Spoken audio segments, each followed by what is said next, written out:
আসসালামু আলাইকুম। আজ আমি আপনাদের সঙ্গে শেয়ার করব গার্লিক চাউমিন কিংবা রসুন চাউমিনও বলতে পারেন।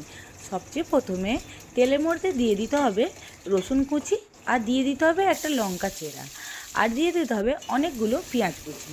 এখানে পেঁয়াজের পরিমাণটা একটু বেশি রাখতে হবে, কারণ এই চাউমিনটা পুরোটাই হবে রসুন আর পেঁয়াজের। তো এখানে পেঁয়াজটা লালচে হয়ে আসলে কিংবা বাদামি কালার হয়ে আসলে এর ওপরে দিয়ে দিতে হবে দুটো ডিম ফাটিয়ে, দিয়ে এর ওপরে দিয়ে দিতে হবে লবণ। আর ডিমটা নাড়াচাড়া করে যখন একটা ভাজা হয়ে যাবে, তো এর মধ্যে দিয়ে দিতে হবে ভিনিগার, সয়া সস আর গ্রিন চিলি সস।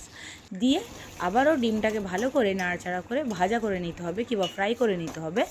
যখনই সসটা থেকে তেলটা আলাদা হয়ে যাবে, তার মধ্যে দিতে হবে সেদ্ধ করে রাখা চাউমিনটা, যেটা আমি লবণে সেদ্ধ করে রেখেছিলাম আর ঠান্ডা জলে ধুয়ে রেখেছিলাম।